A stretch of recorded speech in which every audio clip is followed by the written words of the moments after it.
नमस्कार दोस्तों। 14 और 15 अगस्त की मध्य रात्रि को हमें आज़ादी मिली। उस आज़ादी के बदले हमें क्या क्या खोया, इसका तो अंदाजा ही कोई लगा सकता है, क्योंकि 20% का लगभग हमारे देश का हिस्सा निकल गया। उसके साथ साथ कम्युनल वायलेंस में हमने अपने 10 लाख नागरिकों को खोया और 3 लाख औरतों के साथ बलात्कार हुआ। ये सबसे शर्म की बात है कि 1 लाख औरतों के साथ बलात्कार करके उनको सेक्स स्लेव्स की तरह अपने अपने घरों में दंगाइयों के द्वारा रखा गया। के बंटवारे का जो कारण था वो रिलीजन बेसिस पे था या पर्सनल बेसिस पे था, इसको हम समझते हैं। 1905 बंगाल का डिवीजन लॉर्ड कर्जन के द्वारा कर दिया जाता है। तो वो जो डिवीजन करते हैं बंगाल का, वो रिलीजन के बेसिस पे मुस्लिम बंगाल और हिंदू बंगाल, जिससे कि एक नींव पड़ जाती है हिंदू मुस्लिम के डिवीजन होने की फ्यूचर में।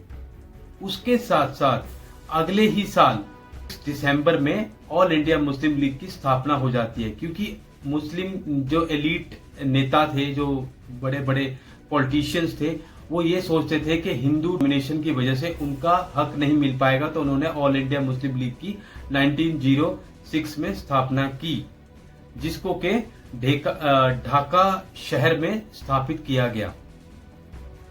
इसके बाद से 1919 में कैम्पसफोर्ड रिफॉर्म आते हैं। जो कैम्पसफोर्ड रिफॉर्म थे वो इतने कम्युनल थे, उसमें ये बोला गया कि अगर मुस्लिम कोई कैंडिडेट किसी कॉन्स्टिट्यूंसी में खड़ा होता है चुनाव में, तो उसके लिए सिर्फ मुस्लिम वोटर ही वोट डाल सकते हैं, और वैसे ही हिंदूज के लिए वाइस वर्सा।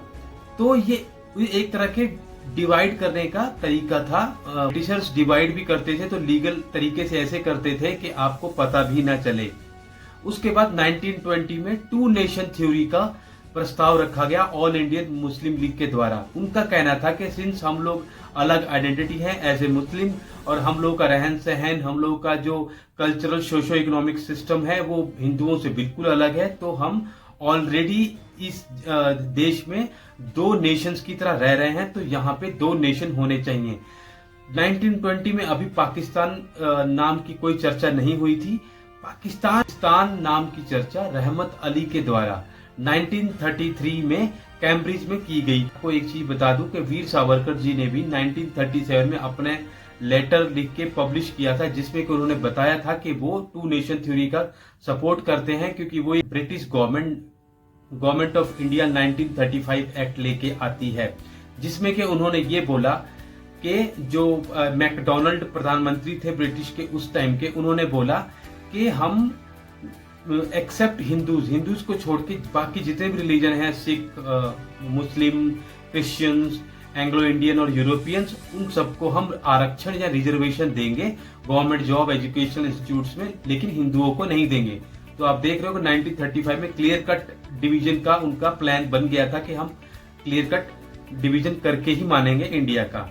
उसके बाद 1940 में मोहम्मद अली जिन्ना ने टू नेशन थ्योरी को दोबारा से आइटरेट किया, और उन्होंने इस बार पाकिस्तान शब्द का इस्तेमाल किया। उनका कहना था कि पाकिस्तान अलग किया जाए हिंदुस्तान से, और उनकी डिमांड थी कि पंजाब और बंगाल, बिहार, आसाम और इन सब हिस्सों को अलग किया जाए, क्योंकि यहाँ पे मुस्लिम पॉपुलेशन सबसे ज्यादा है।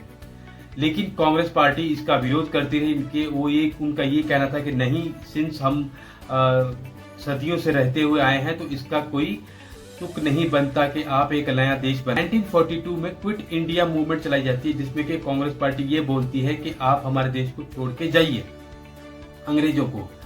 तो इसमें क्या होता है, अंग्रेजों को ये डर सता रहा होता है कि वो ऑलरेडी व्यस्त होते हैं वर्ल्ड वॉर 2 में, तो उनको लगता है यहाँ पे बहुत बड़ा कुछ मूवमेंट ना हो जाए, तो इसलिए वो सारे के सारे जितने भी कांग्रेस के बड़े बड़े एलीट नेता थे, उन सबको पकड़ के जेल में बंद कर दिया जाता। सबसे बड़ा बेनिफिट जो होता है वो मिलता है ऑल इंडिया मुस्लिम लीग को।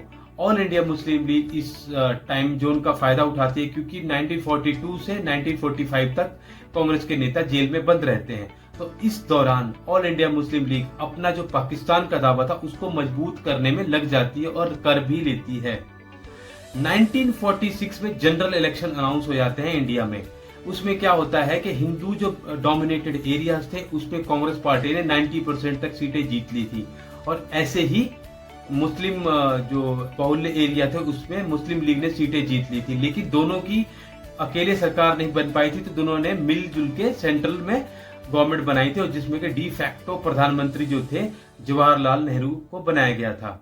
इसके साथ साथ हमारे जो ऑल इंडिया मुस्लिम लीग है उन्होंने पंजाब में गवर्नमेंट बना ली थी।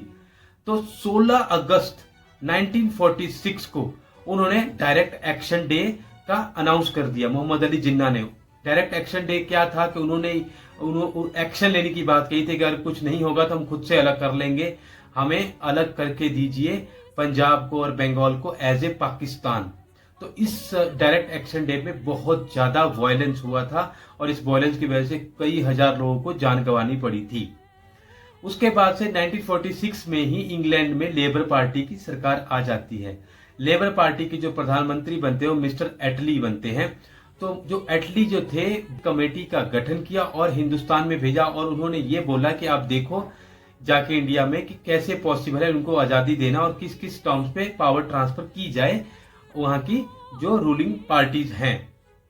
तो इसमें सबसे पहला कदम ये उठाया गया कि लॉर्ड माउंटबेटन को as a viceroy, last viceroy India का नियुक्त करके भेजा गया। उन्होंने ये डिसाइड किया 4 जून 1946 को कि हम भारत को आजादी जून 1948 में दे देंगे। लेकिन तो फाइनली लॉर्ड माउंटबेटन ये डिसाइड करते हैं कि हम इंडिया को आजादी 4 जून 1948 की बजाय हम इंडिया को आजादी 15 अगस्त 1947 को ही दे देंगे। लेकिन इसका कारण क्या था? कारण ये था कि जो इंग्लैंड की सरकार थी उनके पास पैसा बिल्कुल भी नहीं था। उनके जो डोमेस्टिक हालात थे वो उनको ही मैनेज करने में उनको बहुत तकलीफ हो रही थी और वहां की जो लोकल पीपल थे, लोकल लोग थे, वो ये कह रहे थे कि आप इतना दूर के अफेयर्स को क्यों मैनेज कर रहे हो जब आपके पास पैसे नहीं हैं। तो यही डिसाइड हुआ कि चलो हम पहले इंडिया को आजादी दे देते हैं 15 अगस्त 1947 को। इसके लिए यूके की पार्लियामेंट में एक रेजोल्यूशन भी पास हुआ।